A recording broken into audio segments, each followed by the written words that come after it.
Ok, eu não estou absolutamente satisfeito ainda com essa composição e ainda quero mudar algumas coisas.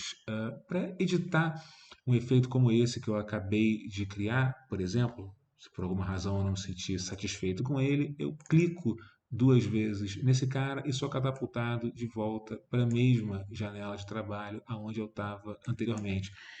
Eu vou mudar esse valor do scale de 100 para 30 para que eu tenha uma distribuição diferente do gradiente, tornando a coisa toda mais escura. Clico OK. Esse era o efeito que eu tinha antes, esse é o efeito que eu tenho agora. Ok, ainda tem mais algumas coisas que eu quero fazer. Eu quero introduzir uma camada que altere só a cor e o contraste dessa montanha aqui, deixando o resto da composição como ela está. Para fazer isso, eu vou aplicar uma camada de brilho e contraste sobre essa montanha. Para fazer isso, eu preciso chamar para conversa um cara que mora aqui dentro de Window e Adjustments. Quando eu faço isso, aparece essa janela aqui, com um monte de brinquedos divertidos. Eu vou colocar esse cara guardado aqui em cima e vou chamar esse primeiro sujeito aqui. Quando eu clicar nesse cara, aparece um layer que contém esse efeito e essa janela que permite que eu introduza algumas transformações. Eu posso com esse cara aqui mudar o brightness e o contraste da composição como um todo. Eu vou transformar esse valor aqui para menos 60 e vou aumentar o valor de contraste para 20. É, o problema é, quando eu faço isso, eu transformo as qualidades da composição como um todo e não é absolutamente isso que eu quero. Eu quero alterar apenas essa seleção da montanha. Para fazer isso, eu vou clicar no X da janela de Properties para fechar esse cara, porque eu não quero mais ver ele. Para fazer isso, eu tenho que criar uma coisa que se chama Clipping Mask. É um efeito que se aplica apenas ao layer sobre o qual esse Clipping Mask está associado. Tem algumas maneiras pelas quais eu faço isso. A mais rápida é clicando Alt e empurrando essa seta em direção à linha que separa ambos os layers. Quando eu faço isso, essa seta muda dessa mãozinha para essa setinha.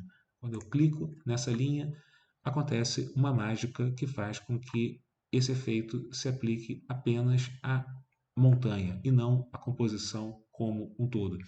Se eu quiser desfazer essa conexão, eu alt-clico mais uma vez nesse cara.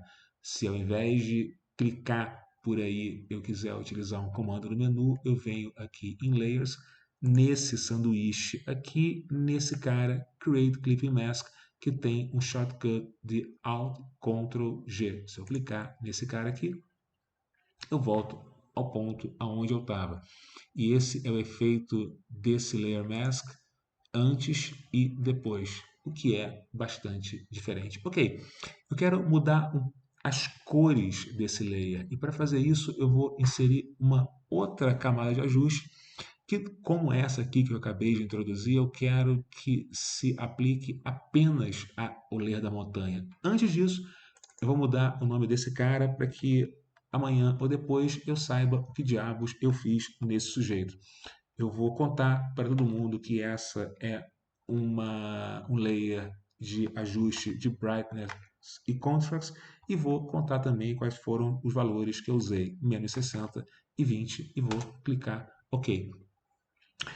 Muito bem, eu quero agora mudar a cor, alterar um pouco da cor dessa montanha aqui. Para fazer isso, eu vou introduzir não o primeiro da primeira linha, mas sim o primeiro da segunda linha. Eu vou clicar em cima desse cara e, na verdade, eu vou fazer com que as coisas se tornem mais rápidas. Ao invés de clicar, eu vou alt-clicar nesse cara aqui. Quando eu faço isso, aparece essa janela que já me pergunta automaticamente o que eu quero fazer nesse sujeito aqui. Eu quero fazer nesse cara aqui é aplicar uma camada de Hue Saturation. E eu também quero que essa camada funcione como um Clipping Mask. Eu posso contar isso para o Photoshop acionando essa função aqui, Use Previous Layer to Create Clipping Mask. E quando eu clico OK, esse cara já tem um nome e além de ter um nome, ele também já nasce clipado do jeitinho que eu quero. Ok, eu quero transformar essa composição aqui, mas eu quero fazer isso alterando única e exclusivamente os vermelhos dessa coisa toda. Então eu vou selecionar a cor sobre a qual eu quero interferir e vou transformar um pouco os valores associados a essa cor.